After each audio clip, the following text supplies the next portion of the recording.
Hi, everyone. It's Marilyn Loria, and welcome to Who Can It Be Now? And this is another interview that I have pulled out of my archives. Debra Roberts.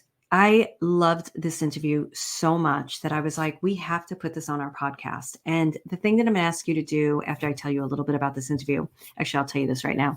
Make sure you go into the show notes and check out her information because it has changed a bit since we did this interview. Because a lot of times when I interview people, I always want to talk about, what they're doing, their opt-ins, their website, because like I've said before in other interview introductions, if you've heard me say this, I really want to get people in front of you I really feel are incredible people so that I can help you if you're looking for something, help you with your research. So you're not going through like 10 people and trying to find the right person. If I can make your life easier and say, hey, here's Debra Roberts. She does relationships and she's an EMDR therapist. You're going to be like, great, that's exactly what I'm looking for. I'm going to go check out Debra Roberts. So Debra Roberts and I were in a mastermind together, and I liked her from the instant I met her. Very down to earth, great person. And this was a very kind of competitive type of mastermind. So it wasn't like everybody gelled. And I really, really liked her. And she's an EMDR therapist. She lives in Long Island in New York. And she was writing, I believe she wrote a book. And I'll talk about this in the interview. I did not listen to the interview again. So forgive me if I'm like, Marilyn, she wrote a book. You talked about the whole book, about the whole thing. I do things like that. But anyway, what I loved about this interview was the way she described how to resolve conflict in relationships. And it was a way in which, and I went to couples therapy years ago with the guy that I lived with. And it was really interesting to go into couples therapy and learn how to communicate. And she had such a similar approach, but a lot more respectful. Like the approach I learned was respectful, but this was like really vulnerable, transparent, quite beautiful. And she walks us through it a bit in this interview. And I really was so fascinated by her. I love the way she holds herself.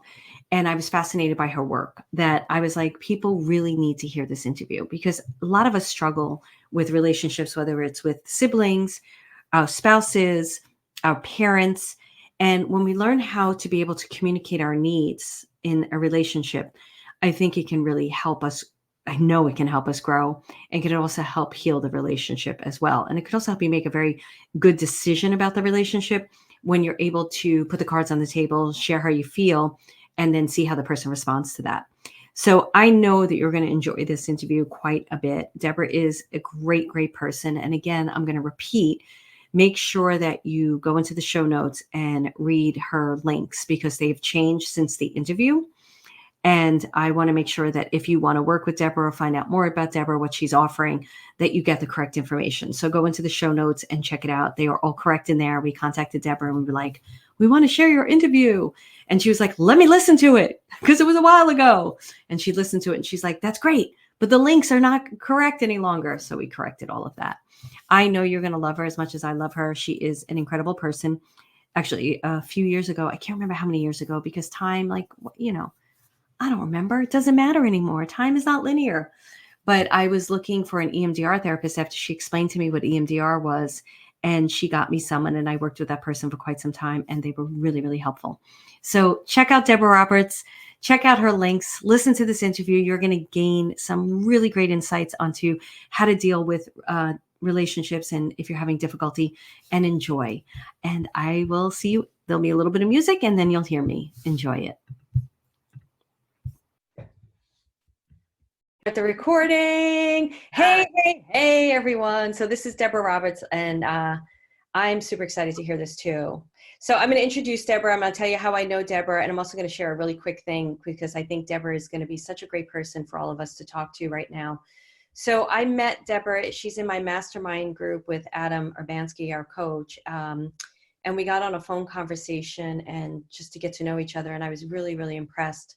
I actually can't wait to hear what you have to say, Debra, because I just got off a phone with somebody who's considering joining either membership or Soul Finder Academy.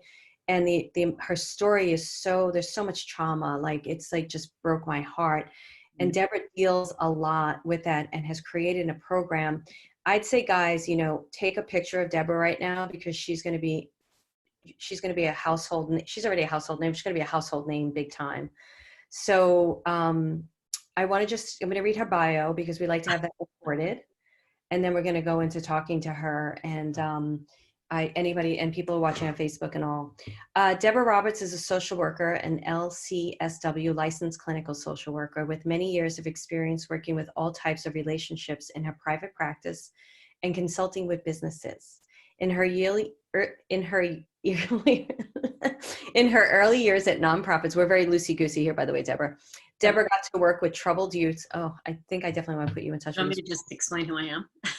Yeah, no, I love reading it. Debra got to work with troubled youths because I love to see it too. Poverty, legal services, you're going to have time to talk, a mental health clinic, all about you, and a national health organization. It was impactful work. This is where she learned that communication shapes relationships and always impacts the quality of our lives. Debra has been in the trenches working with all types of difficult, hopeless, and challenging relationships. Wow. It's always so magical how I have to put you in touch with this woman because I feel like you can help her. She knows what it takes to quickly turn things around, grow confidence quickly, and put you in the driver's seat. Welcome, Debra! Yay! So, Debra, what everybody loves to learn here, because everybody's pretty much on a spiritual journey and a lot of people are creating their own businesses and everything. They love to hear your story. They love to hear and I'm going to, as you tell your story, I'm listening. I'm going to get up and get a pad because I make notes and I ran out of paper. But tell us your story about how you came to do what you do today, and then we'll go from there. So I won't take the entire hour and a half telling my story, but I could.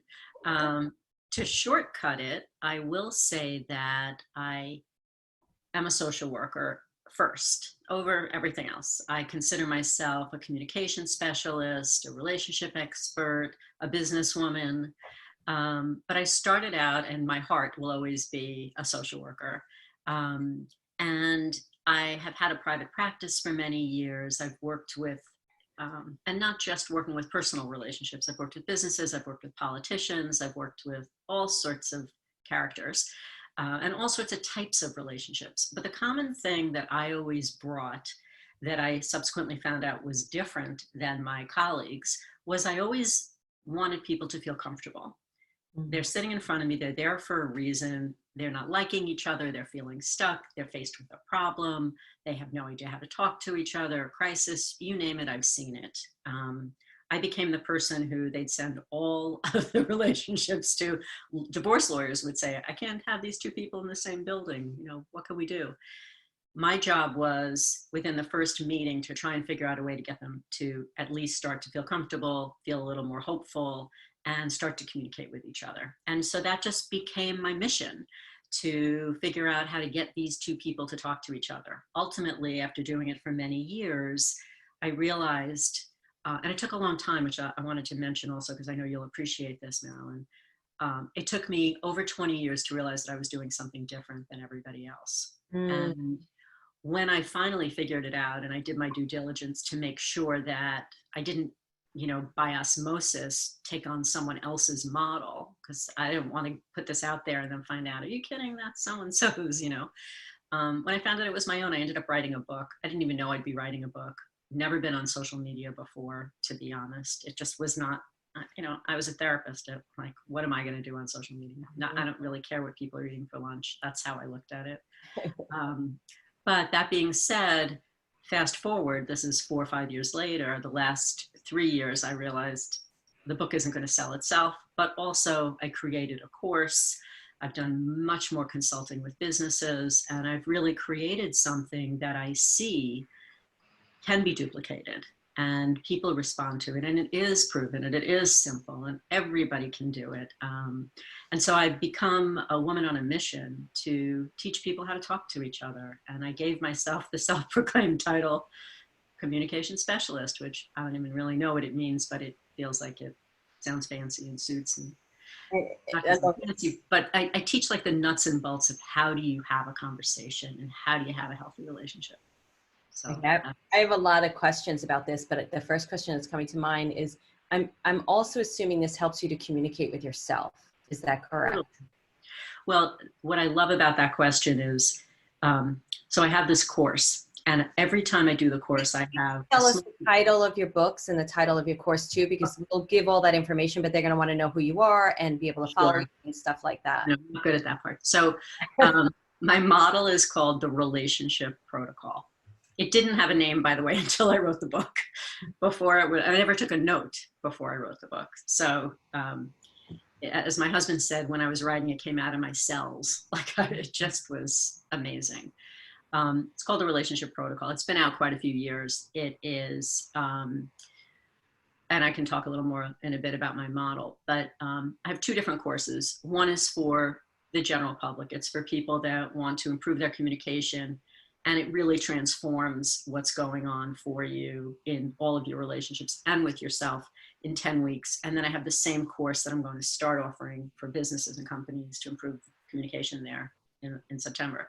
The reason I mentioned it is in the course, I teach the model, and then I have the mantra, which is just a quick pocket version so you can remember it.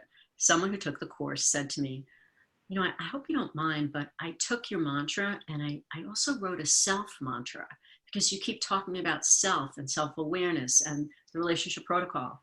And I ended up adding that to the course, because the same thing that we offer to others in our relationship, we do need to offer to ourselves, make that commitment to ourselves. And so, perfect. It's absolutely how we treat ourselves as well. That's great. I love this. And so tell me about, well, when you work with relationships, let me just go there for a second first. Is it any relationship? Is it relationship with mother and son and husband and daughter, husband and, father and daughter? Is it any relationship? All relationships. This model is universal. You can take any of these concepts and apply them in any important, your neighbor. You have a neighbor that's a pain in the neck. Yes. The same way, I mean, a little bit different, but the essential concepts are the same. If you have a neighbor who's a pain in the neck and you want to go have a conversation with them, I can tell you how to do it. It's that type of a thing. So this isn't brain surgery. I'm not that smart, and I'm pretty simple, and it's just a practical thing. When I was writing the book, I remember thinking, like, don't people know this? It's because when I talk about what I'm teaching, I'm not reinventing the wheel here. I'm teaching you things that you already know, but I'm showing you how to revamp them, tweak them so that you can use them to your advantage, to have a more productive conversation, to not be bickering anymore, to build trust, and to deal with challenging people, and even just to have a normal, healthy relationship. It doesn't have to be about conflict. So I'm assuming, okay, so when you wrote it in the book, you were already practicing this model that you teach, correct? And seeing amazing results quickly. And then the book must build on the technique. Is that correct? Like when are there steps? Like, do you have to do 1, 2, 3, 4, and 5? So the model has 2 key elements and 4 steps. And what I recommend usually is read through the book or take the class, and you do things, if you're reading the book, pick what resonates with you. So if you want to start giving everybody around you the benefit of the doubt, if that's something that really clicks for you, then that's what you start to do. You can't learn it all at one time. It's not that it's complicated, it's just a lot to take in. And I want people to be successful. So I want you to just start thinking differently. I'll tell you a quick story that. Yeah, tell us anything. It's your time. We want to learn. I was, when I wrote the book, so it was still a manuscript, it's a big word. It was a Word doc to me, but a manuscript to this woman that I brought it to, who was an editor, a private editor. She was in Manhattan. I went to her apartment after I had emailed it to her. She called me up and said, okay, it's all edited. She's the first person who read it outside of my family before it got published. I was so nervous. I thought, it's total vulnerability. I went flying up the stairs to her brownstone and exhausted. She's like, it's fine, relax. I get into her apartment and she said, I'm going to start by telling you a story. It will totally calm you down. This woman, I think, is in probably her 50s. She said, my boyfriend called the other day and he said, I have to ask you this question. What's going on with you? You're so different. She said, what do you mean? You're so different. Everything about you is different. You're nice. You're not arguing. I don't know. You're just nice, or whatever you're doing, like, keep it up. And She said, all right, whatever. And she hung up the phone, didn't think about it. And then a moment later picked up my manuscript and realized the only thing that she was doing differently was reading my book. The only thing. And by reading it and absorbing it, because she was really paying attention, she was editing it, not just, for content as well as for other Grammarly and whatever grammar edits. Yeah. But that's how simple it is. You start to think, oh, or another woman, a purchasing agent, left a message on my answering machine at my office and said, yeah, I'm usually not so nice to the people who come to my desk because they're so annoying all day. They're bothering me. I'm like, yeah, busy, can't help you, whatever. And she said, I started realizing if I just pick my head up and I say, I'm sorry, I'm busy right now, can you come back? Or if I smile at them and I say, not now, they left much more pleased and happier than if I don't pick my head up.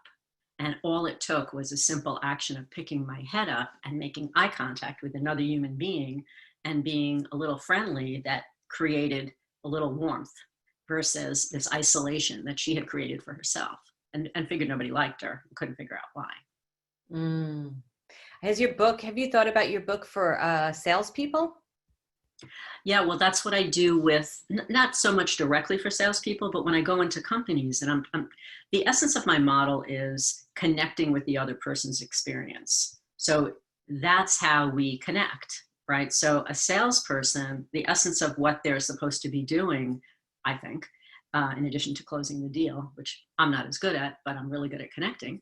So the point is that if you can connect with the customer starting where they are, you have a different conversation going on.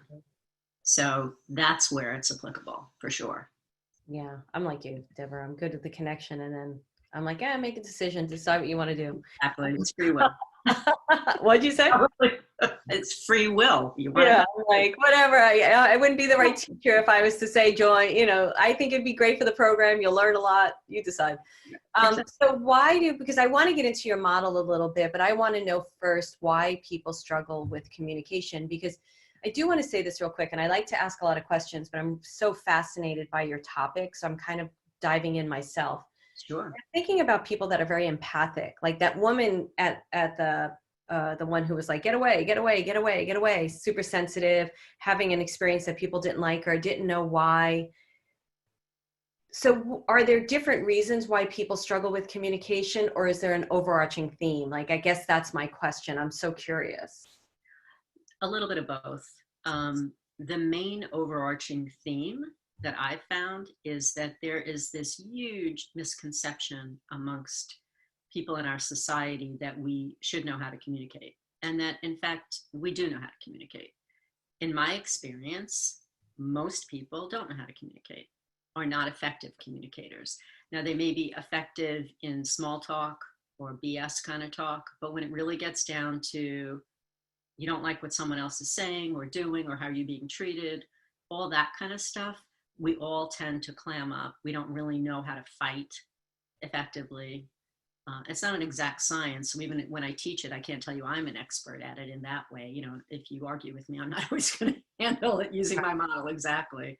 But because life doesn't work that way. Mm-hmm. But there are basic ground rules for having conversations that I teach that are, again, the nuts and bolts that most people did not grow up in homes where parents modeled it or taught their children.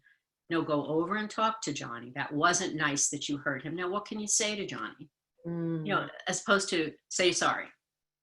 It's not that you had to do that, but just I don't even know if that's a great example, but just in general, we were not taught how to have conversations, how to deal with conflicts, and usually it wasn't modeled. And they don't teach it in school. There's no class in school teaching you how to have a healthy relationship, how to get out of a bad relationship, how to communicate with people that are challenging or conflicted or whatever it is. So I think the reason so many people struggle is because it's not their fault. Nobody ever taught them how to do it. Well, something you said, I actually think it's a good example, because when you were explaining like little Johnny and stuff like that, we're all in this protection mode, trying to take care of ourselves.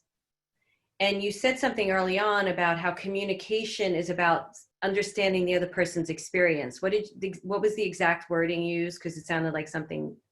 Well, a bigger word than to explain in a bigger sentence is the more important the relationship is to you, the more important it is that you connect with the other person's experience. That's the guts of my model. It's powerful. Yeah, because of course, and I'm sure everybody on the call is doing this. I'm bringing up the most difficult person, and trying to understand that, but I don't want to take it away right now on me just yet. I want to continue working through what you're saying. So tell us more now about your model relationship, the RP, the relationship protocol. And we've already touched on why it works, but let's go a little bit deeper into it. Sure. Right? The model itself? Yeah, whatever you're willing to tell. But before you do that, yeah, where should we look for your book? Is it on Amazon, or should we go to your website? Both. It's on my website. My website leads you to Amazon, but you'll learn more about me and what I do on my website. And is your website your name? It's the relationship protocol. What was I thinking? Oh, you do have your name too, right? We're going to have to talk about that, Missy. Actually, Amazon comes up right away when I do that. I'm going to share everything in the chat, guys, for you guys. As they know, it also goes out on the replay and it lives on our site. But I'd like them all to see your book and your site right now. So tell us about the relationship protocol. So the relationship protocol helps you to understand what you need to have a healthy relationship. And again, this applies to all important and close relationships. And I can even tell you the difference of how I define important and close, two different things. Please do. Please do. Okay. So important relationships are relationships close relationships, let me start there, are people who you feel close to, who matter to you, whether it's family, dear friends, close coworkers. Important relationships can also be close relationships. There can be an overlap for sure, and there is an overlap. But important relationships can also be your ex-spouse, your boss, your neighbor, your mechanic. I mean, they're people who are in your life. Some of them are forced in your life because you may have a coworker that you have to get along with that person, or a colleague, but you don't like them very much. You wouldn't choose to hang out with them, but you still have to have a rapport with them so that together you can accomplish the goal of the project, the company, whatever it is. You may have an ex-spouse who you would love to have nothing to do with, but in fact you share a child or children. So you have to know how to talk to that person. So part of what I teach is that it doesn't really matter who the person is. There are rules that apply to having a conversation, and you can put as much of yourself into it as you want to. But whether it's someone that you don't like very much, but you have to hang with, or your mom or your sister who you want to develop a better rapport with, or your business partner, it's all the same rules. You may speak a little bit differently, obviously, to your business partner than to your mother, but it's the same concept, and it comes from the same place of a desire to get along. So in order to have a healthy relationship with any of those people, because you can have a healthy relationship even with somebody you don't like very much, you can bring that to it and approach it in a certain way, is really more of what I'm talking about. So the two key elements give you the approach, the perspective that I want you to have a healthy relationship. And then the 4 steps of the model give you the how-tos. How do you have the conversation? How do you introduce a topic? Keep it clean and nice. What do you do if it takes a left turn and there's a conflict, and how do you rebuild trust? So it has a lot to do with realizing that every interaction can change the trajectory of that conversation, and sometimes of the entire relationship. So the 2 key elements, I'll tell you what they are. Give you a little. So the 2 key elements are, the first one is commitment, and they're both mandatory, by the way. So as I tell you about these 2 key elements, I want you to think about the relationships in your life that are easy. Just even one person that you just have an easy relationship with. You don't really have to think too much about it. Someone that you adore, they adore you, and you just know it. Well, right there, that's a committed relationship. You know that this person matters to you. They know that they matter to you, you matter to them, and you're committed to each other. When we have that natural commitment where we have each other's back, when the person isn't with us, I'm not feeling insecure that they're either cheating on me or talking about me, or they're not going to show up again when they say they would. When none of that exists, we have a clean commitment. Mm. That's the first requirement. Because as soon as there's any blips on the screen, that could include anything, the commitment feels a little shaky and we feel insecure or angry or concerned, and it's not as safe for us, for anybody. Yeah. So commitment is number one. Number two is, I call it shifting your thinking, because again, in healthy relationships, we naturally have a relationship focus where I think about us. We're on the same team. I want to make you happy. You want to make me happy. If I'm doing something, I consider your feelings. And I describe it where if you picture an umbrella like over you and the other person, and you're under it together, holding on to the stem, not necessarily against the world or the rain, but you're in this together. We know we're in a relationship. We know we matter to each other. And so shift your thinking from I, me, or what's missing or what's wrong to an us. Now that, I call it turning toward and turning away. You want to be turned toward in a relationship. So even if I'm annoyed at you and I'm ticked at you, you still matter to me. That guides how I speak to you. Versus if I'm turned away, I'm going to tell you to go F off and, go somewhere else. Now I might be turned away just for a minute or whatever, because I'm very annoyed. I need to remind myself that's not who I want to be. I turn toward, that's when I'll say, look, I don't like what you're doing. Maybe I shouldn't have spoken to you that way, but I don't like what you're doing. So turning toward the other person is the language that I use, is very important to be committed and turning toward. The other thing is sometimes, and I've really only added this recently, sometimes we're so distracted by our lives and we're so involved in other things, or we're oblivious that the other person exists because we just don't really know we're supposed to do something for them. That also feels like turned away. It feels the same way as if you're angry at them. The person feels like you don't have their back. You're not interested in them. You're not having a relationship focused. It's a much more me, I, self orientation. So the two key elements are commitment and shifting your thinking to a relationship focus. And when you have that, if you, again, think of the comfortable relationships that you're in, you naturally have it.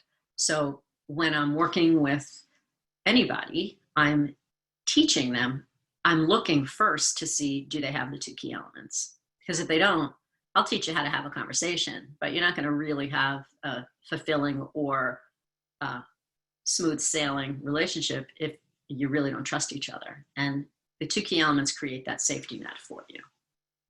So that does bring me to the example of, say I have to talk to a person who I'm first going to choose commitment to them. That's really beautiful how you describe that, because a lot of times I'm like, F you, I don't care who you are, and then I am turned away. So I'm not succeeding in those two areas, right? So say I choose to do that. I choose to be committed. I choose to really go towards the person. The person's extremely difficult. What happens if the person can't receive the information? So is this a generic question, or is this do we know that this person can't receive, but this person is important to me? So I'll just give my example. I don't care. It's my brother who's very, very difficult, difficult, taking care of my mother, whatever. So I choose to just whatever. So say I decide I'm going to be committed to him. I'm going to commit to this relationship and try to work it. And I'm going to turn towards him and I'm going to try to have a conversation with him. But he doesn't really usually want to hear anything, no matter what, unless it's his way. You're able to coach people through that as well? Well, the key is consistency. So if you make a commitment to yourself that I've had people come, I've had so many people come to me and we have these conversations in businesses so often where people are just, I don't want to deal with this. I'm not dealing with that. And you have companies falling apart because the two business partners can't have a conversation. But if you think about your brother as, this is my brother, he's important to me, and I'm determined to at least give it a try, not just one time, but I'm going to be consistent. And that doesn't, when I say committed, it doesn't mean that you have to fully embrace everything about this man or like everything about him, but committed to at least trying, committed to making an effort. And what that means is being kind, not getting in his face, not rejecting what he's saying. You can say, look, we're not going to agree. I don't like the way you're talking to me, or it feels like you're not listening to me. I'd appreciate it if you give it a try. I mean, you do it a few times, and then, if you can't reach someone, if they're narcissistic or if they're really shut down, I would never say to you, don't talk to your brother again. That's not my nature to do that. And I always think it's personal choice, what people choose to do. I would never, I really believe that. But I think that the one person can make a huge difference in any relationship. If you choose to not argue, there's no argument. It doesn't continue. Right. So it's the same concept. Maybe he's used to you relating to him a certain way. And that's like that couple, the editor. Her boyfriend was used to her behaving a certain way. And she said he's been nicer to her because she was nicer to him.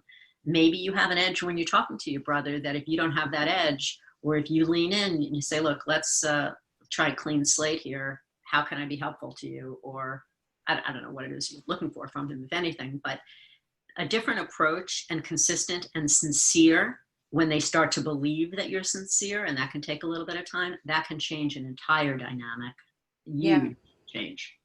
No, it makes total sense to me. And what I like about it too is, first of all, it's very vulnerable to have those conversations. That's why I liked when you gave the example, starting with somebody who you don't have these issues with. Yeah. Feel that experience. But it's a very vulnerable thing to have these conversations with somebody who you've had difficulty with.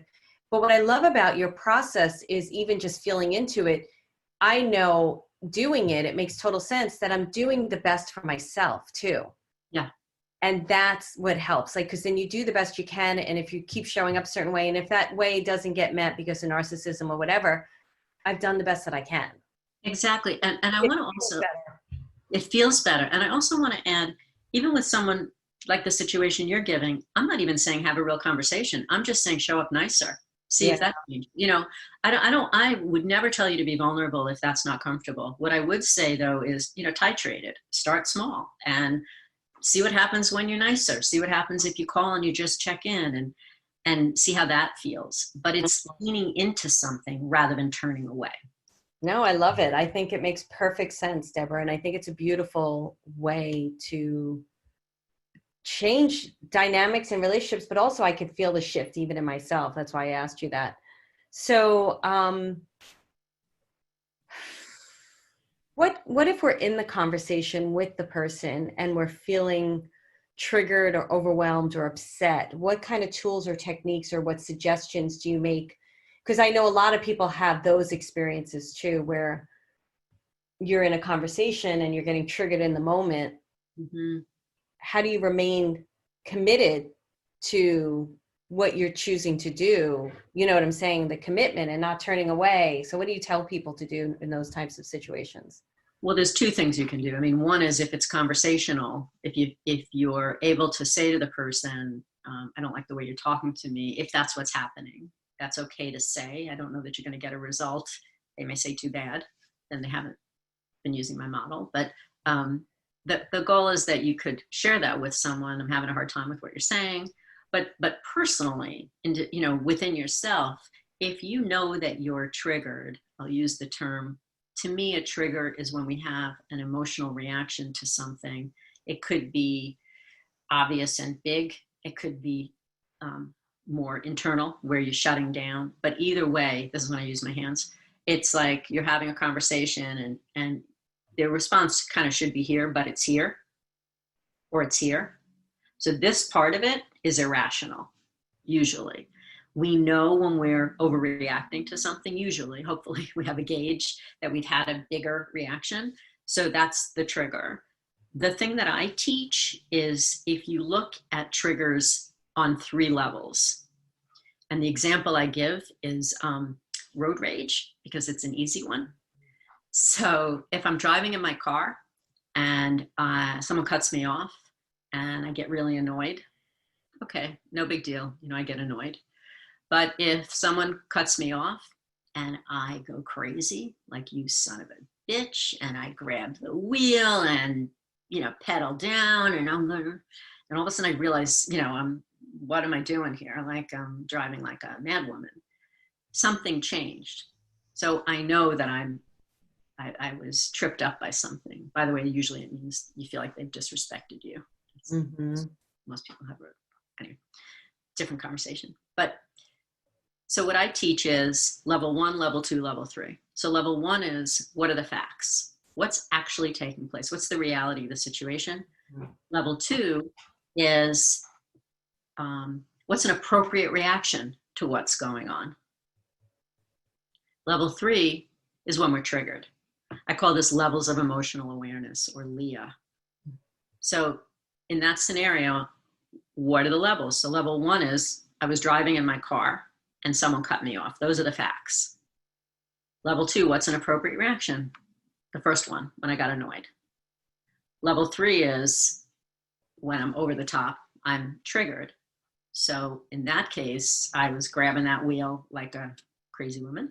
And how you get out of that trigger as a starting point. I mean, there are many things you can do to really understand where it came from and all that, which I'm not going to get into now. But what you do in that moment is you say to yourself, what are the facts? Put your feet on the floor, get grounded. What are the facts? The facts are, I was driving, this person cut me off. Okay, so technically I really don't need to chase them and hurt them. Like, I need to calm down and I need to get into level two, which would be just being annoyed at this person. So you talk yourself out of these things in that moment, at least. First, you have to recognize it, and then you have to look at what are the facts. When Charlie said that to me, did he say that because he wanted me to feel like crap, or did he say it because he was just telling me how he felt? Okay. And did he know that it was going to affect me that much? No. Okay. So that's on me to figure out all of that. But for now, I can be annoyed at him that he spoke to me that way, but it doesn't I don't have to go there. It's not always as simple as it sounds, but it really works. If you can come back to the facts and look at what took place and make a decision then about how to respond. Because it doesn't feel good to feel out of control. And when we're triggered, we're out of control. And everybody gets triggered by something. So, we are out of control when we're triggered. And this helps you to, if you come back to the reality or the facts, that helps you to get grounded again and realize, oh, I'm up here somewhere. I need to, it's called the window of tolerance. You're out of the window of tolerance when you are, and I didn't coin that expression, but when you're doing therapy, I do trauma work also. So when you're doing trauma work, you can't do trauma work when someone is out of the window, which means they're triggered up here somewhere, like, like screaming, crying outwardly, or when they're below the window, when they're solitary and, more internal and withdrawn. So yeah, completely. Because what's interesting is I was having a conversation, I don't think Dr. Gladys Alto. Well, we were talking yesterday on another page, it doesn't matter. She did a program for us in membership about grief. And what's fascinating is we're all teaching in our own ways consciousness. Mm-hmm. Yep. Because I love the LEA term that you have, levels of emotional awareness. Mm-hmm. And consciousness can save us from so much. Yeah. Do you want to speak to that at all? I mean, the triggering, the rabbit hole, there's just so much there. Everything I teach is all about making conscious decisions about how to move through the world. Because the decisions that you make affect you. Self-awareness is such a huge part of what I talk about. And the only way you can make an effective decision is if you're aware of yourself, you're aware of your environment, internally, externally, aware of the people around you, and then decide how to proceed. I'll talk about who's on the other side of the interaction. The old joke is, where did I come from? And the parent starts giving a whole thing about childbirth, and the kid says, oh, Joey's from Brooklyn. Who's you know that joke? Who's who's on the other side of the interaction? And it really means that if you have a partner who is unemotional and it's just who they are, and you're expecting all of this from them, you've made a decision for yourself to try to get water from a dry well. So make conscious decisions about what your expectations are and how you want to proceed. And I'll also mention, when I wrote my book, the chapter on self-awareness and stress is like chapter 8. And in my course, it's lesson 1. Because I don't know what I was thinking, the mistakes we make. Yeah. And I said in the course that you can't be an effective person in the world and in a relationship, no less, or any relationship, if you're not aware of yourself.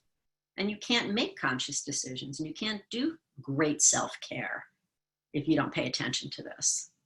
So it all comes back to that, really. Yeah, I agree with that 1,000%. And I agree with it more so than ever, especially in the experience we're in right now in COVID, Yeah.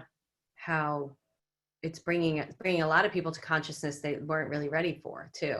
Yeah, definitely. So it's very, very interesting. Well, I want to open it up to Q&A, but before I do that,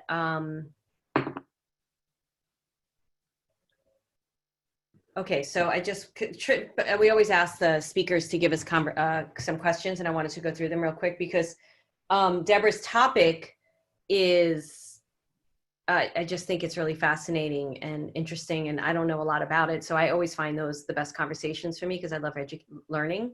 Mm-hmm. So one of the questions that you did supply to us that I would love, I think we touched on this, but what is the best way to get a hard conversation started? Such a good question. So the best way to get a hard conversation started is by stating your intentions up front. Mm-hmm. In the relationship protocol, step 1 is, I want to get along with you. Did you want to say something? I did. I wanted you to give us examples of that. Sure, I can. So I want to get along with you. I don't want to fight with you. I want to be closer to you. Or it could be, I'm so glad that we're having this time to talk. It means a lot to me to talk to you. Or I want to get along with you. I don't want to fight with you. I know this is a really hard conversation for us to have, but I think, we need to do this. When you state your intentions up front about why you want to have a conversation with someone, it makes them feel at ease. It just does. Otherwise, they're braced for something when, all right, we need to talk about this. Or you just go right for it. But if you say, hey, thanks for making the time to talk to me, or you say something nice about them, I know you're making an effort. It means so much to me that you've been making an effort. When you introduce a topic, you've set the stage for them to engage with what you're saying and or to feel at ease because now they know why she doesn't want to fight anymore. Great.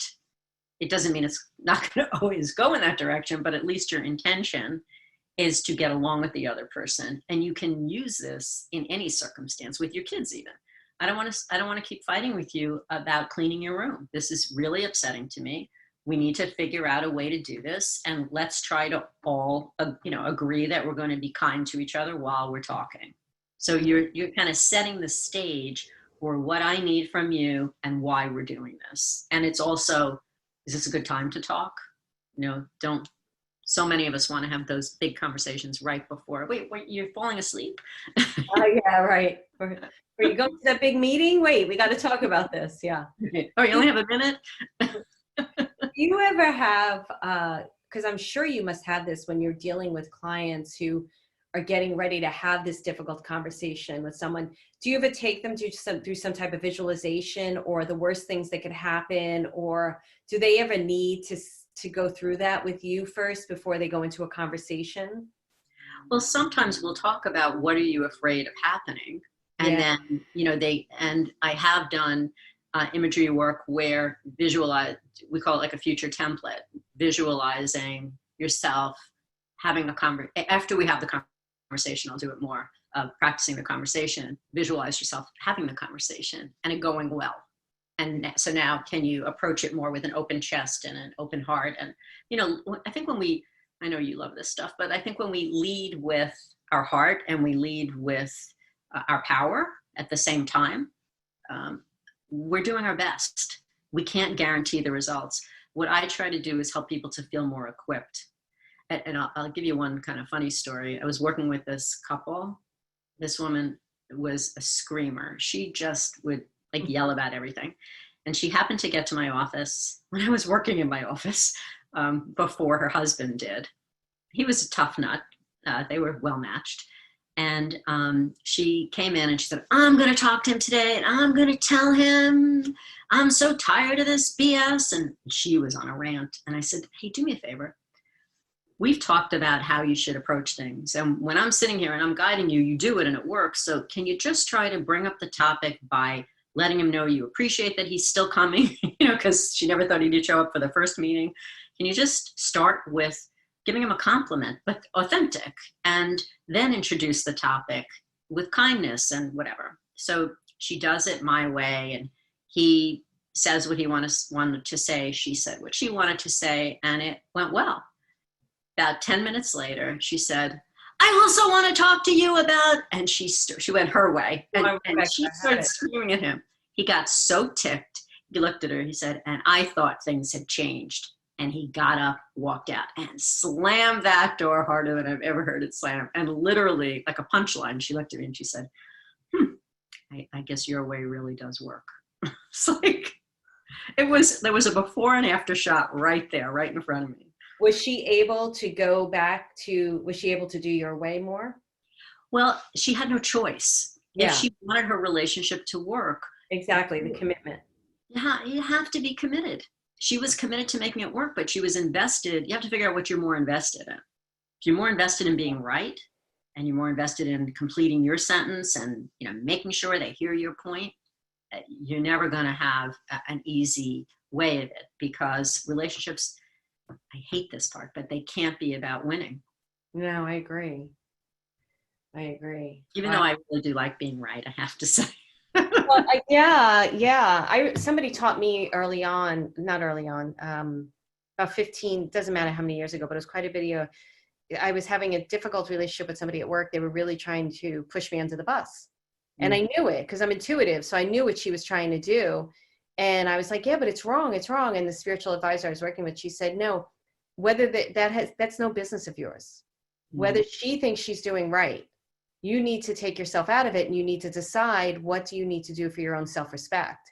So I left the company without a fight. I felt very powerful, very good. And then 3 months later, the new bookkeeper, who was also on her little tag team, she was doing the same thing to the new bookkeeper. And she got fired. The girl got fired. And it was such I really loved it though, Deborah. I was like, I knew I was right, but what I love about what you said about leading with your heart and the power, I agree with that 100%, because I think when we make better conscious choices like that, I know from my own personal experience having difficult conversation, and I don't allow the triggers to get to me in the moment. I recognize the triggers. I'm able to walk away from those conversations with my dignity, my self-respect, and not losing it, and so I agree with everything you're saying. I think it's an incredible way to do it. So I don't know even if we talked about this. Did we talk about me giving something away to your group? We would love for you to give something away. A lot of times people do processes too, but I don't know if Laura talked to you about that, because some people are confused by it. But whatever you want to give away, we'd be happy to have. And if it's an opt-in, it's fine. Well, I was going to say I do have an opt-in, but I'm trying to think if it's the relationshipprotocol.com/tellme, TELLME, and tell me if it's an opt-in or if it's the actual. I'll tell you in 2 secs. Because if not, I can. We're fine with opt-ins, and they're fine with opt-ins too. So tell me, did you say? TELLME. Yeah, I'll let you know in 2 secs. I can share my screen. I have 3 opt-ins on my site. One is for organizations. One is for confidence. Yep. Okay. So I will share this with them right now, and I'll make sure that Laura has it. So you can download the action guide. Just put your name and email. So tell us what this is about. It's if you're talking about having conversations. So this is 3 ways to have conversations. It's called Tell Me What to Say, because we often don't know how to bring up a topic. We're afraid we're going to hurt someone's feelings, or we're afraid it's going to take a left turn. So those are the 3 main areas. When I first did this guide, I had like 25 different problems that people have. And our business coach, Adam, said to me, are you crazy? What are the 3 big ones? I literally I gave a talk and I brought them a 25-page. We always want to give. We can confuse the heck out of them too. So go ahead. And some of those people said, wait a minute, what happened to that big encyclopedia? So it's those 3 areas. It's bringing up a topic. These are the 3 areas that most people avoid conversations in these areas. I'm not sure how to bring up something. I'm afraid I'm going to hurt your feelings. And I'm afraid that, what do I do if things start to go bad? So this covers all those 3 areas and shows you how to overcome it. If you go to my website, I also have something called How to Get Someone to Like You in Under 5 Minutes, which is under the how to build your communication, because how to build your confidence and feeling equipped to be able to, that's the website. So if you scroll down a little bit, a few sections, keep going. I think it's the 4th section. Yeah, this one. So the one on the left is for businesses. And that one is called How to Resolve Conflicts Without Losing Employees. The middle one is How to Get Someone to Like You in Under 5 Minutes, which is based off of a Business Insider article that I wrote. And then the last one, that's the Tell Me What to Say.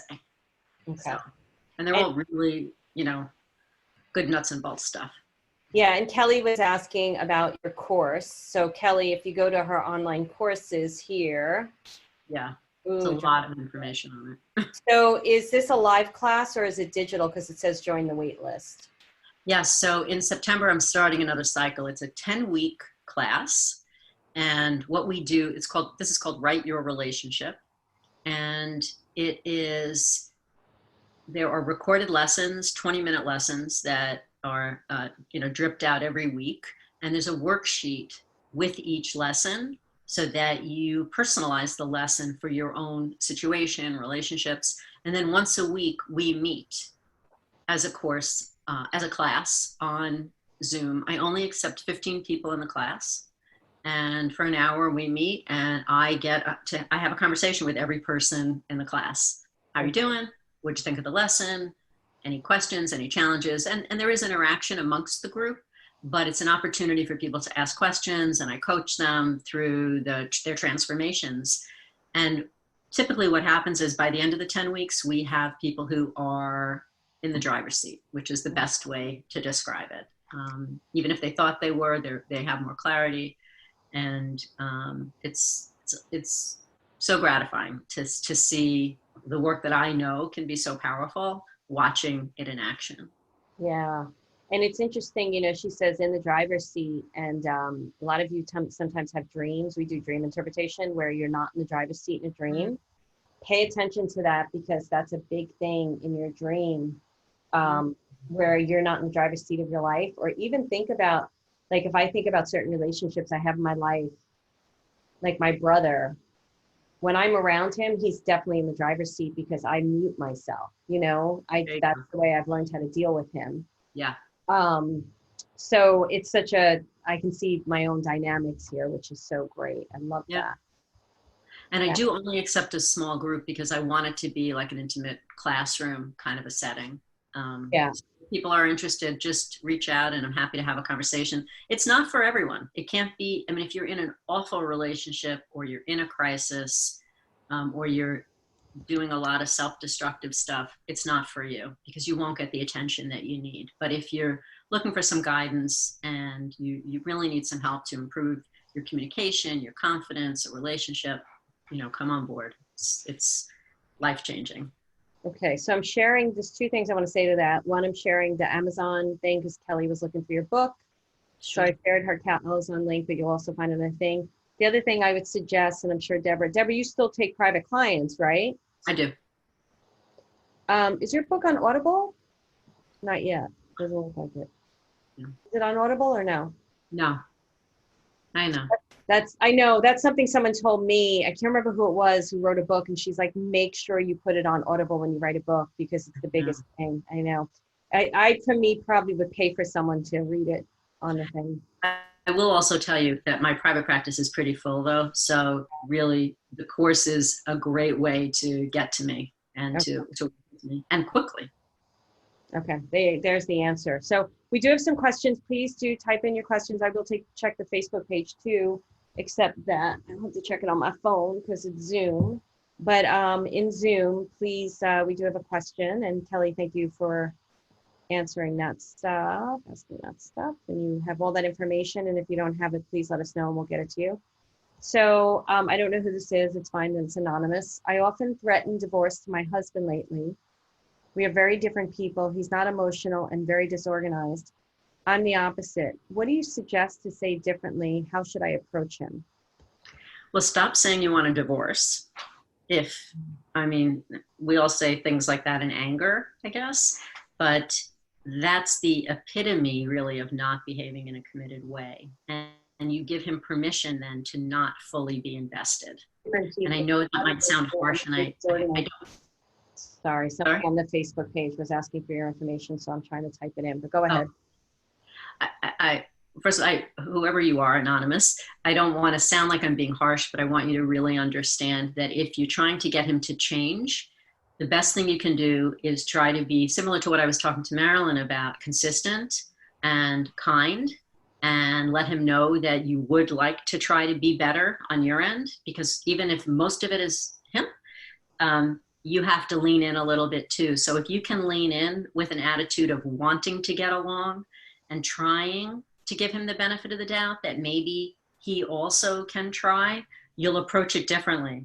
I talk a lot about benefit of the doubt, because when we approach people by giving them the benefit of the doubt that maybe they can change, or that they want to put their best effort forward, or whatever it is, it lightens us up. It helps us, not just them.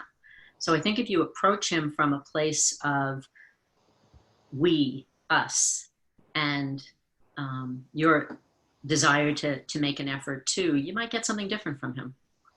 I don't know if that's a different approach than you've taken, but that's where I would start. I hope that's helpful.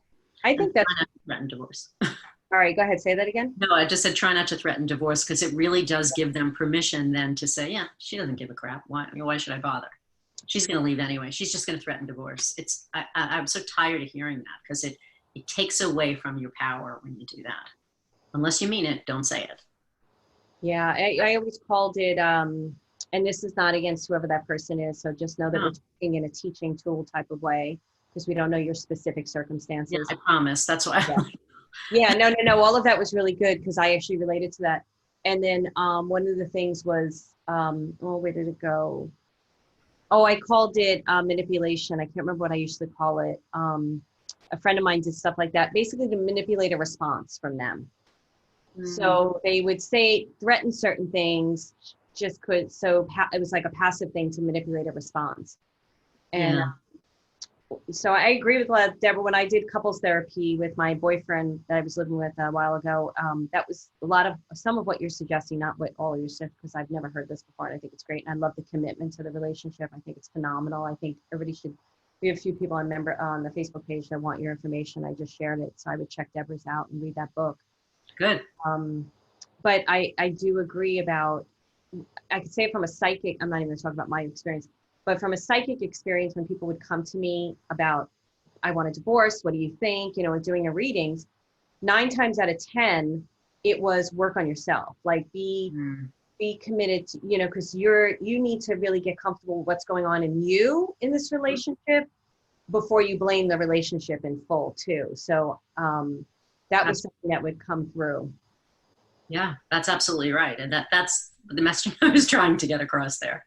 No, you did get it across. Okay, what I'm loving about this is, for me personally, the work that I do, it doesn't get titled very well. And that's why I'm loving the consciousness and everything. It really works across the board. So I just love it. Good. Okay, so if anybody else has any other questions, otherwise I'm going to ask a couple of questions. Please type it in. They're loving the conversation. Oh, good. Yeah, no, this was really great, Debra. Because I see I have a few students that recently have reached out to me. They're having difficulty in relationships. I see this a lot. And I also see this, and I want to know what you think about this. When they start changing themselves, like a lot of my students, I hate to call them students because they're just so much more than that to me. A lot of my community, when they step out into, it makes me want to cry because I love them so much. When they step out into a spiritual arena and they start working on their spirituality, and they've been in these marriages for like 25 years, and all of a sudden they're changing. And that changes the dynamic of the relationship, because the person is like, wait a second, you used to be such a caretaker, and now you're not there for me, or now you're not appeasing me, or now, and the person's like starting to take care of their own self again. Mm-hmm. I'm sure you come across that in therapy. Do you have suggestions about how to handle that in communication as well? And am I clear enough in my question? Totally. And actually, the course that I teach, most people that come don't come with their partner. They come on their own because they want to improve themselves. If the conversation is based on I'm growing and I'm changing and their partner isn't, if that's kind of what you're saying, or that there's this shift in this dynamic between them, I would prefer that you do have a conversation about it, but you can do it with kindness. You can say, obviously there's something different about me, and I like this. I'm feeling more free and more open, and I'm taking better care of myself, but I'm not doing it to hurt our relationship in any way. That is gold. That is gold, because I think so, and I didn't even understand that piece of it, because I think so many of them are like, he's going to tell me not to do it, or he's not going to approve, or I'm going to keep it to myself. So yeah. Nope. If you're not doing something that's intended to, look, if I pick a hobby and this hobby completely takes me away from my family, so I'm not picking up the kids at school, or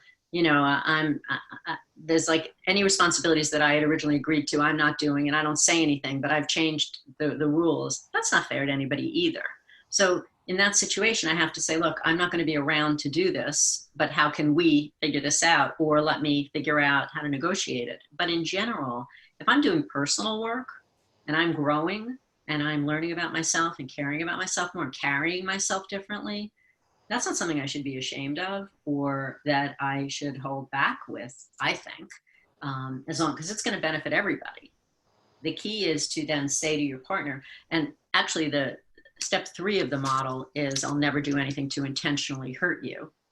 So that's the messaging to I'm looking like there's a partner here, to your partner, to say, I'm not doing this on purpose to be harmful to our relationship at all. As a matter of fact, I hope it enhances our relationship, but I feel differently about myself. I feel better about myself. And I want you to feel good with me that I feel better about myself. Join me in this rather than, go ahead.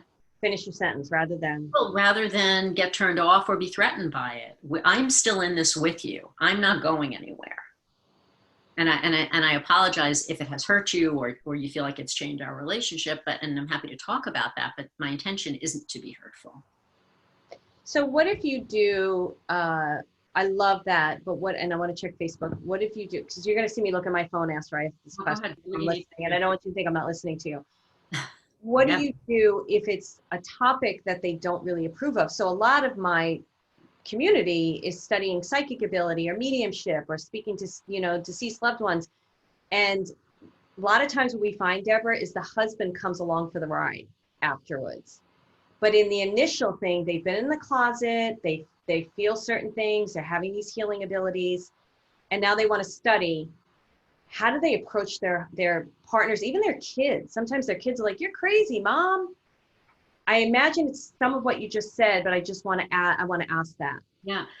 Interesting. What comes to my mind, and I'll answer that directly. I'll tell you a quick story. I had a woman who joined my class, and her husband was a very buttoned up Wall Street guy. And he said, I don't want to pay for this class. I don't want you taking this class. We're doing fine. And you don't need to learn how to communicate. You don't need any more confidence and he was very much against her taking my class. Didn't want to pay for it, anything. She took it on her own. And I said to her, can I make a suggestion? Why don't you just say to him, hey, do me a favor. Take 20 minutes. Just listen to the first lesson. You don't have to listen to it with me. Just listen with an open mind. Somehow he agreed, and he went and listened to the lesson, and he came back and he said, well, she sounds like she knows what she's talking about. And then he listened to the next lesson, and he literally said, there's a million guys on Wall Street that need this class. Wow, I love it. So I think if you say to your partner, this is something I'm interested in, you don't have to be interested in this, but I need you to respect the choices that I'm making, but this is important to me. And it doesn't feel good if you're making fun of it or if you're putting me down for it. It's just not nice. And I wouldn't do that to you. And I'd appreciate the respect of you not doing that. It can be as simple as that, which is not so simple, but it could be that, you know, in isolation, or it can be, and I'd love to show you what I'm learning because it's kind of cool. And I kind of think you'd like it, and or we could do it together. So it depends. I don't know. Obviously, lots of different relationships, lots of different approaches, but part of it can be kind of creating this boundary, this space of how you want to be treated around this, and or come on, do it with me. Those are the really, I think, two. There are probably more, but the two that come to mind about how to approach. Yeah. And I think what happens, I'm going to see the last question, and I'm going to let you go. Hi, Deborah. That's what I told my husband years ago, and now he accepts what I do. Thank you. I love listening to you, and it's been amazing. Oh, good. And it worked. Yeah. Sometimes, so this is something I was going to bring up too, Mary. She says, sometimes as you grow and change, a lot of the old way doesn't fit anymore. It can feel a bit lonely sometimes, even though it's for the best. So I'll read that slower. And then I do have a follow-up question, but then there's also a Q&A, and I do want to let Deborah go, but this is such a great topic for us. Okay, however long you want. I'm good. Sometimes as you grow and change, a lot of the old way doesn't fit anymore, and it can feel a bit lonely sometimes, even though it's for the best. So that was just her comment. If you have anything to say to that, you can, but otherwise I have a follow-up. You know, I see that a lot when people do a lot of personal work. And actually, I see it a lot with people that are single because there's good news and bad news that comes with being single. The field gets narrower because, which is not always the great news, because now you see things that you didn't see before, and the people that you want to be dating there aren't as many of them because you're going to be more picky, more selective than you would have been before, and you see the hot spots quicker than you would have if you're not really paying attention. But I think in long-term relationships with siblings or family or friends, we can grow out of people, which can be sad. So it depends. You know, sometimes I say, so they move from here to here. They may not be in our immediate circle, but maybe because of our history, they still matter to us, or we still want them in our lives. Or sometimes it's not serving any purpose and it's more difficult having them in our life. It becomes more of a weight, you know, than something that fills us up, it drains us. So it so depends on the relationship and the person and how they're receiving the changes, I think. Yeah. And also I find I've noticed just from being an observer that a lot of times the partner, whether it's a husband or wife, they're afraid of losing. Yep. So if I say a husband, just because it's easier, they're afraid of losing their wife because their wife is now taking interest in things that they're afraid of. They're like, oh no, she's going to not need me anymore, or whatever the limiting thoughts that come in. Yeah, it can feel threatening for sure. And I think it's important. Yeah, I just see as goals change. Absolutely. Is there still a shared goal? Is there still or respect for each other's goals? Yeah. A lot of it's about respect and feeling cared for. And I think if you are committed to the relationship and if you value each other, so much can be accomplished. And you can go in different directions, but still come back to a solid core. I agree. And I think one of the best pieces of advice I got, because I did one of those flipping out moments, my therapist said at the time, what do you need to do to maintain your self-respect? Which was an awareness piece. Mm-hmm.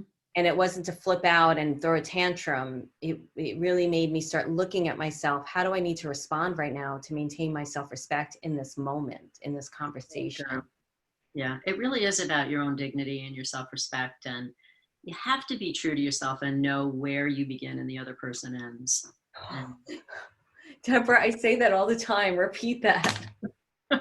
you have to know where you begin and where the other person ends. I mean, there are these invisible lines all around us that are called boundaries. And we all need to keep our space and hold our space for ourselves and for others and with respect. But, you know, if you're going to tolerate that, you know, I don't know if it's Oprah, that people treat you the way you let them. I mean, or Maya Angelou, you know, somebody brilliant said that. And that's really the truth. Yeah. And I see it all the time. Like, why are you tolerating that? Yeah. Yeah. Go back to that Leia. I love Yeah. it. Levels of emotional awourness. Because even with somebody's treating you not well, you really want to bring that consciousness back to think. Yes. What are So, the facts? And in that situation, it's would I let that person speak that way to my child, to my friend? You know, if I heard that being spoken or behaving that way towards someone else, would I tolerate that? Would that be okay? And if not, then why am I tolerating it? so I'm going to take this. Thank you for that. I'm going to take this last question. It's kind of everything we talked about, but I know that Camille struggles with this quite a bit. And I understand this, Camille, because I've had these struggles in my own family dynamic and have had to work through it. And it's a work in progress sometimes. She says, is respect the best way to always approach a topic? If so, what if you're not shown the same respect from the individual? Siblings older who have more control over you in a motherly way, when it's a sister or brother. When you're the youngest sibling and neither oldest siblings take me having anything worthwhile to contribute when I feel I do.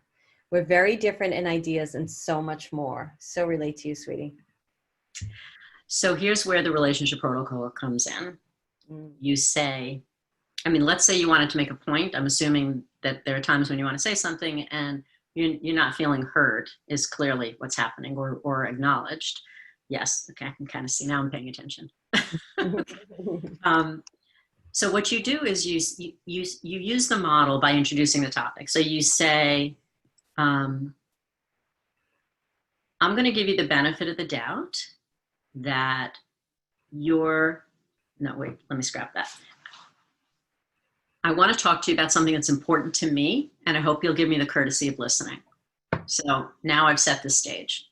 And then if they start to speak to you after you finish what you need to say, if they speak to you with disrespect or in a condescending tone, you say, you know, I'm going to guess that you may not realize it, but the way you talk to me can be really condescending.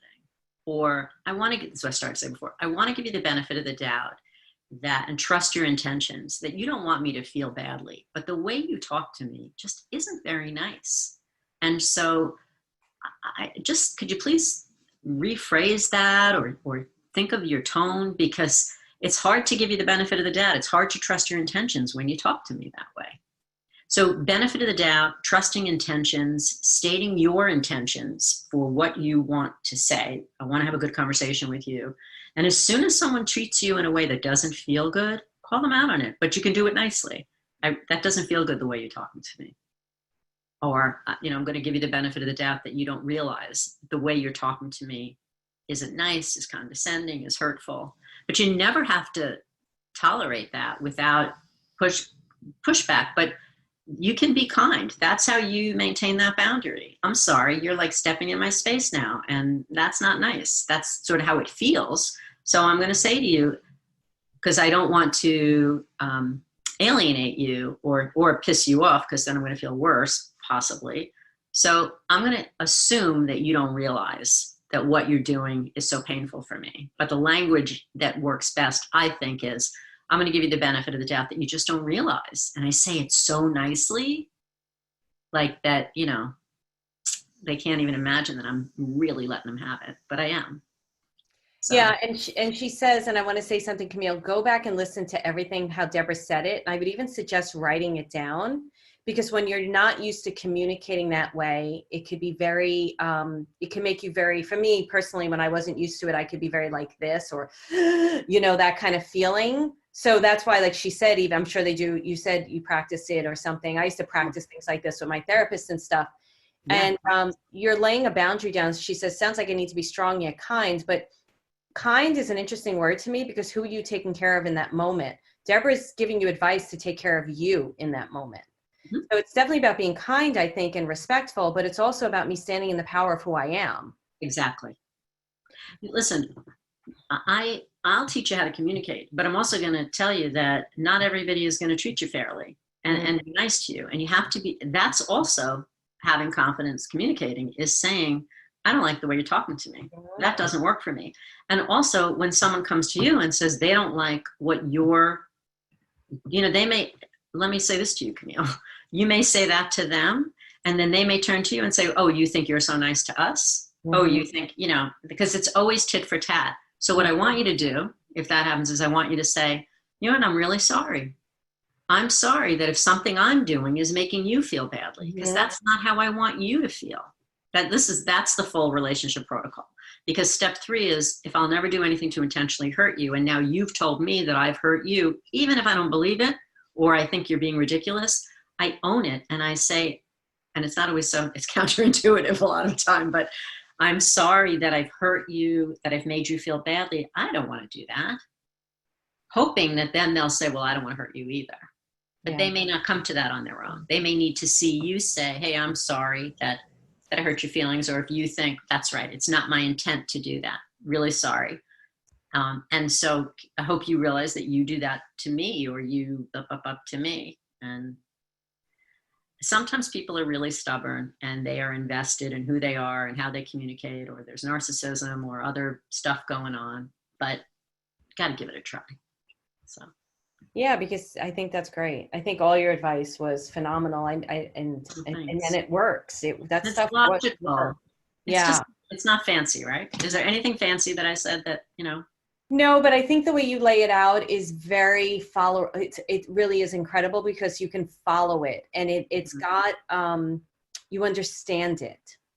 Instead of because a lot of times people are in these heated moments during these experiences, and they've had this dynamic going on over and over repeatedly. Right. So what I love about Debra's thing is she lays it out in a way that feels it feels doable. Mm-hmm. It feels clear. It clears out the clutter in the head, so you have steps to follow. I have a friend who calls it uncommon common sense. Yeah. I love that. I think it's great. And I know that I've done some of that, and what they're always saying to me, Marilyn, you have such great boundaries. This is how I learned boundaries. What Debra's talking about was communicating with difficult family members and standing in with the power of what I feel and what I know, So I think that's great. And also I love the way she does it, where it's not a fight. You don't have to get into a fight. You don't have to be stamping your feet. Nope. And you really, honestly, you can choose to not engage. You can choose to not allow to be spoken to a certain way. You can choose to not yell. You can choose to not be disrespected. You can choose to frickin' just walk away. And you can even go like this if you're really pissed. It's just not, if someone is not being nice to you, they're not being nice to you. It's just not acceptable. And you don't have to accept it just because you know them forever or they're a family member. You get to say, that's not nice. Yep. It's just not nice. And I don't want to be spoken to that way. Happy to talk to you. Let's do a take 2. But this one isn't working. I always leave. I'm like, gotta go. This is where I go. Yeah. I call myself a flight girl because I'm out of there too. Yeah. And then one therapist had me do, which I thought was really beneficial for me. My brother flipped out on me, and she said, well, the next time you have a normal conversation, tell him that it's not okay. And if he does that again, you're going to hang up the phone on him. And tell him now when you're in a calm conversation, so that when that moment happens, say, this is, so I did, we had a conversation. I said, I'm just letting you know, really hard, I'm not going to, blah, blah. Heated conversation happened a couple of weeks. I was like, this is the moment where I'm hanging up on you. Thank you so much. Perfect. And I say the same thing. I say, don't hang up, say I'm hanging up. Exactly. But I also warned him. I was like, this is the behavior I'm not accepting anymore. So that's right. And I will add one piece to that too. Please. That if you think of the gears of a clock and how they are intersected, and when one moves, it forces another. I can't really do that. So we are all connected in that way. So when you change, you force the people around you to change. If you refuse to be treated a certain way, if you start talking to your partner differently, you can break cycles where people are mean, where they're unpleasant. If you don't accept certain things and you stay true to who you are, eventually the people around you are forced to change. It just is the way physics and life and relationships work. So, and if they don't, then it's on them. It's not on you. And then you get to choose from a much clearer place how you want to continue. Exactly. And that's what I say, you have to have clarity so you can make conscious decisions. So absolutely. Wow, Debra, thank you. I'm going to take one more question, then I do have to go, guys. How do you communicate with a passive aggressive person? That's a good one, because passive aggressive people make me nuts. My Yeah. husband will not communicate effectively with me and tell me his true feelings and then is unhappy with choices. I've made that, he said, was okay when I originally asked him. So the best thing to do is to confront him, but in a way that speaks to the facts. So you say, I want to talk to you about something, because passive aggressive people, whether they intend it or not, they tick us off because they're smiling at you, but they're swatting you upside the head at the same time. And it's awful. So I want to talk to you about something because this is a pattern that I see. It's really not nice. And watch. And I'm not even sure if you realize you're doing it. So I've now given you an out. I'm not even sure if you realize you're doing it, but last week you said that you wouldn't mind going to my mother's house for dinner. And the whole way there, you bitched and moaned about how you didn't want to go there, or you made me feel badly about bringing you. And it's really important to me that you're more upfront about how you feel, because I don't want to have to deal with made to then feel badly. You did it with this, you did it with this. So the next time I ask you to do something, or the next time X, I'm going to ask you twice, and I want you to take a minute to think about it and give me an honest answer, because it's really getting in the way of our relationship. And it's making me really ticked off at you lately. And I don't like the way it feels. Something like that. I love it. I love it. I think it's great. Confront the behavior and confront it from a factual, like this, because if you say it makes me feel this way, when you do that, and that's part of what I teach, is how the other person feels has to matter to you. So, which is really true. So when you're talking to someone, you want to pay attention to how they're feeling. But in this situation, it's not about feelings. When you're truthfully dealing with a passive aggressive person, you need to give them the facts. This is what you're doing. This is how it impacts me. This doesn't feel fair. If I did it to you, I don't think you'd like it either. But you say it nicely. A lot of it is how we talk to the other person. If you're authentic and you're coming from a place of leaning in and wanting to get along, you have a better shot at having a better outcome. Right. Instead of being combative and like, it's never going to work. He's never going to change, blah, blah, blah, blah. And it may be true, but you have to at least try it from, look at it like a project where from all different sides. This is just one angle, one way to approach him.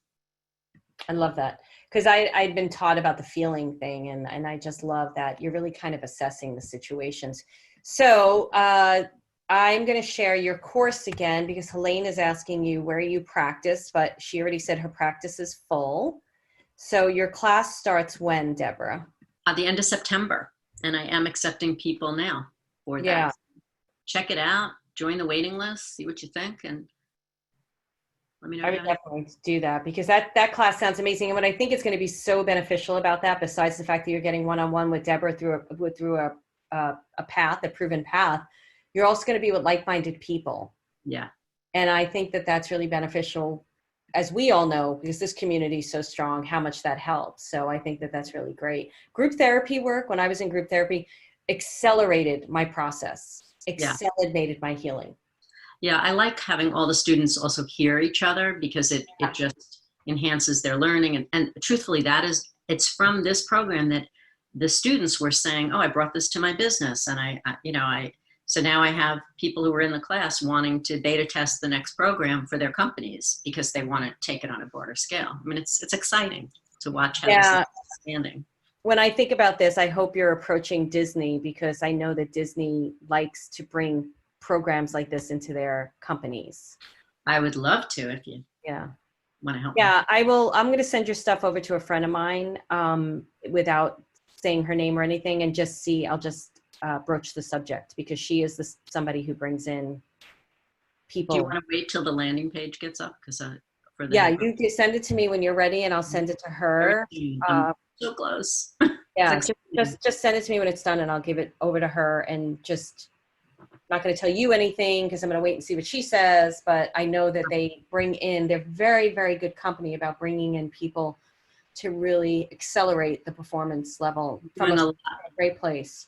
And I'm doing a lot of talks and companies, and I was just with a media company, and I'm going to be doing something at Corning. I mean, it's just all good. There's things happening now, because I think with the remote workers, everything's shifted. People are feeling more isolated. Companies. Someone said to me, it's like the chickens are out of the coop, and nobody knows how to gather them about again. So it's making their workload a lot harder in some aspects to people. Definitely. Yeah, I know. Oh, well, Debra, this was amazing. So those of you who definitely go in, check out, I already shared with Laura the opt-in page. Great. I shared the class page. Let me make sure I share that with Laura too. And do you have any, well, I'll forget otherwise, so I'm going to do it now while we're talking. Do you have any parting words for everyone? Well, I loved every minute of this, by the way. So my parting words are, you are an awesome group. You have so much to offer. Lean into your relationships and bring your best self, and things will start to change, because that's what it's all about, being authentic and showing up in a real way, in a caring way, and you will see the people around you change. So you got this. Great. I love that. Of course, I'm going to try to talk to Debra on the side about doing a course for us. But anyway, we'll talk about that later, Debra. Debra, thank you. I know how beneficial this is, and I know that what I'm going to want to talk to you about is, so just put your noodle on it, is helping people who are choosing to step into a different experience and how they can get the relationship dynamic to come along with them. Okay. Yeah, but we'll talk. But this was so beautiful. And let me know when your landing page is done, because I'll definitely send it over to her, because I think she'd be very interested. I will. Thank you, Marilyn. Thanks for inviting me. Thanks, everyone. They loved it. People are clapping. Thank you. Great call. Bye, sweetie. Bye.